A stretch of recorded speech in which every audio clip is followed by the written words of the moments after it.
Hello, HMS Bobcats. Mr. Flato here. Welcome back to another great week at the Helena Middle School. A brand new Bob lesson for you all today.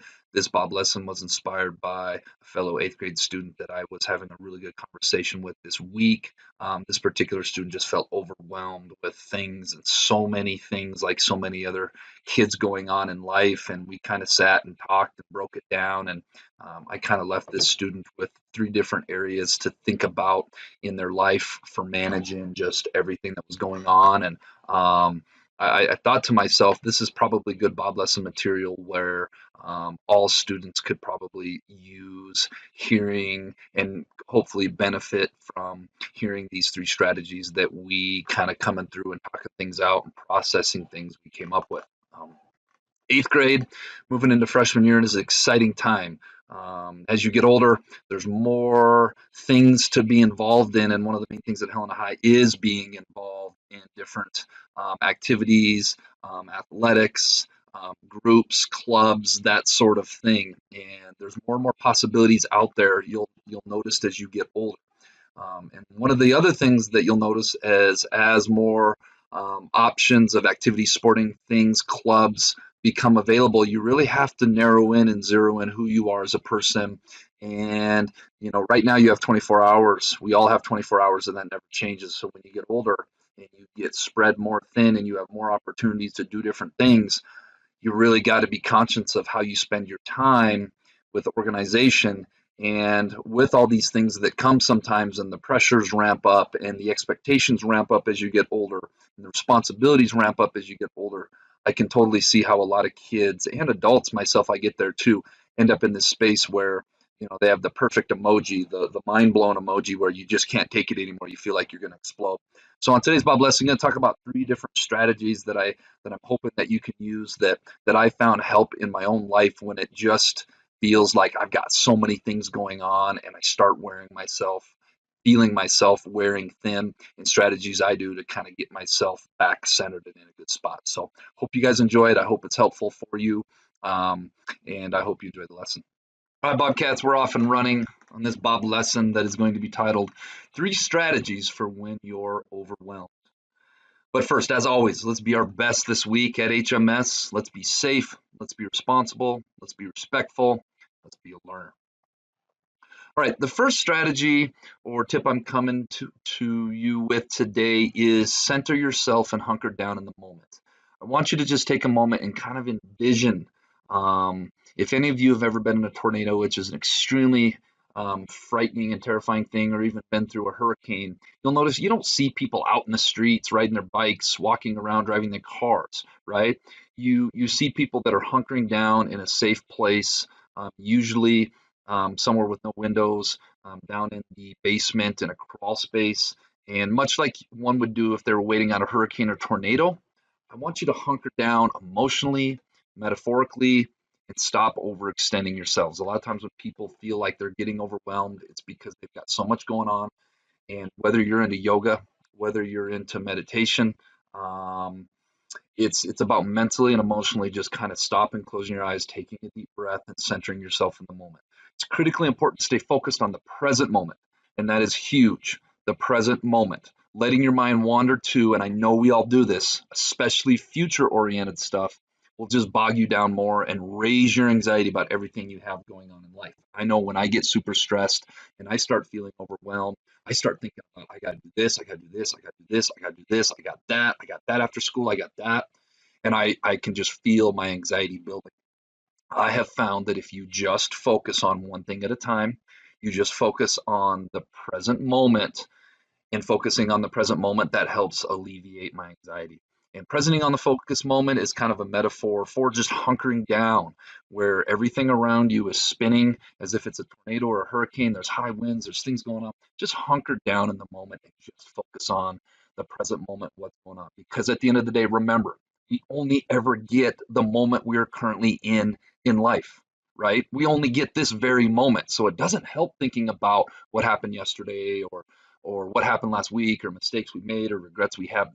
That does not help, right?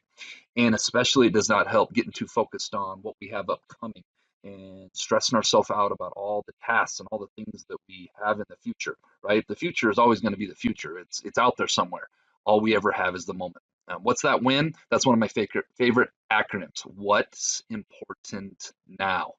So when you get in those moments, hunker down, think of when, think of what's important. What is important now is just the present moment. All right, tip number 2. It's really important that when we get overextended, we got things going on, we really assess what we can control and we figure out what we can't control. This is a great strategy for life, whether we're overextended and we're anxious and we're feeling stress and we're overwhelmed. Whether we are or not, it's just a good strategy. So again, a good reminder: things we can control: our attitude, how we adjust to situations, how we treat other people, our work ethic, our preparation, our schoolwork. Those are just 6 things. There are many, many, many more out there. So when we end up in that moment, think about what we can control. The other thing we need to think about things we can't control, which is other people, which are life circumstances, which are how other people treat you, your parents or your guardians, whether other people like you or not, or your own inherent natural abilities, right? So when we're feeling overwhelmed, we really need to bring things back a level to focusing on things we can control. And if you catch yourself worrying or having these things that we can't control that are adding to your anxiety, you're adding to your overwhelmness, okay, you're not doing yourself a service. So focus in on things we can control. And the final tip I have for you today is we've got to eliminate the extras out of our life.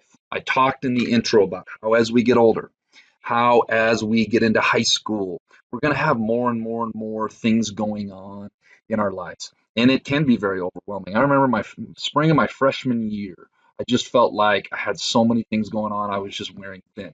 I would get up, I would have 0 period. I would have football workouts in the morning. I would do school. I would have weightlifting. I'd have track practice. I'd go to baseball, homework. I just had a lot of things going on. At any given time in life, we have a myriad of hobbies, relationships, and other time wasters that we do. When life becomes a lot, we get overwhelmed. It's important that we go back and reassess. And sometimes we need to reprioritize our values, right? We're starting to get overwhelmed. We're starting to have a lot of things going on. It's at that point where we got to come back and figure out a values list. Okay, let me go down and list the things that are most important. And things that are at the bottom of our values list, that sometimes we have time for, and sometimes we don't. That may be some things that we need to eliminate. So, what would be a good example of some of those things? I don't know, maybe hanging out with some friends that aren't in our inner circle. Maybe getting rid of a hobby that really isn't productive for you. Maybe getting rid of some screen time or getting rid of some Netflix time. Getting rid of some things that maybe aren't adding to your life and they're causing you more stress. Something that's very important is make sure you don't inadvertently eliminate things that are necessary part of your self-care, like going to bed on time, right? That sleep deprivation, that's just going to make things worse. Or getting rid of your exercise routine. That's not going to help your stress relief. That's something that we need to do. The close friendships with family, those sort of things that are part of your self-care, we got to be very careful that we don't eliminate those things. So my final tip is taking an inventory, reassessing your value list, reassessing everything you have important in life, and figuring out at some point, what do I need to cut off of that and what do I need to get rid of? All right, this week's Jelly Bean Question of the Week winners. We got Mason White, Sophia Jenkins, Henry Ramstad, Kathleen Erickson, Lily Monroe, Ophelia Engel. The answer was darkness, or I did accept shadow, which I think technically is somewhat the same thing. This week's Jelly Bean Question of the Week: a father's age is exactly 4 times his son's age. A little math here. Shout out all our wonderful math teachers. In 20 years, the father's age will be exactly twice the son's age. How old are they now? If you think you know the answer, submit your answer to the Bob box. Make sure your first, last name. Make sure I can read it. Make sure it's legible. Tune in next week to see if you're a winner. All right, Bobcats, let's make it a great week at the Helena Middle School.